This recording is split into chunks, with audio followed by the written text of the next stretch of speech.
Hey, this is Kevin, and welcome to another Slime Science. And if you've been in the library recently, you might have noticed that we have free slime kits, and they come with a little instruction sheet that looks like this.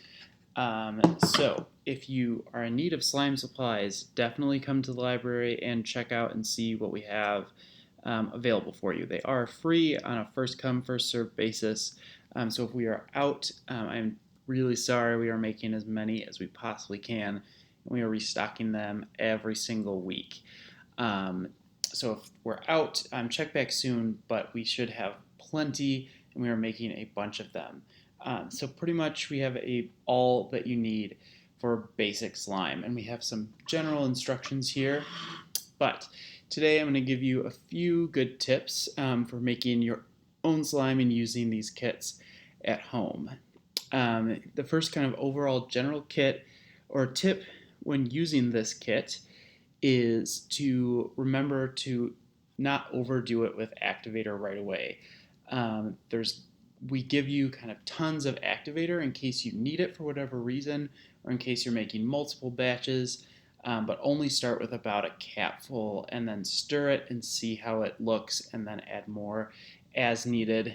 And then if you really need it, you can add several more capfuls or baking powder or another activator if it just, for whatever reason, is not activating.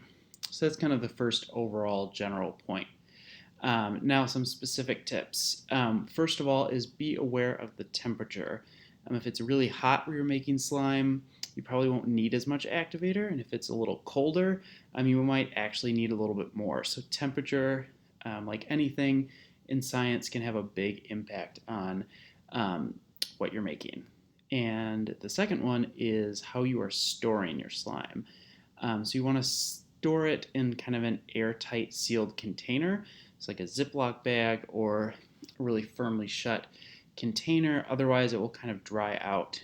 And if that does happen, not a big deal. You'll just need to knead it for a few minutes and kind of reactivate it just by stirring it or kneading it with your hands. So that's the second one.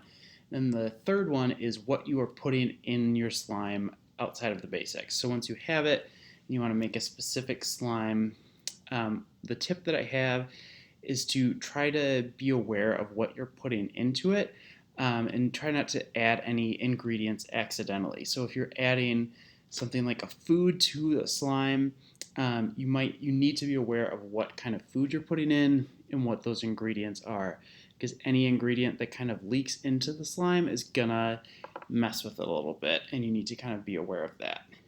So things like beads, like this huge bag, are perfect because you're not really leaking anything else into the slime. You're just kind of adding something on top of it. So there's no real risk of the slime being contaminated, so to speak. So be aware. Otherwise, have a ton of fun with the kits. Hopefully you guys enjoy, and be sure to check back for more kits.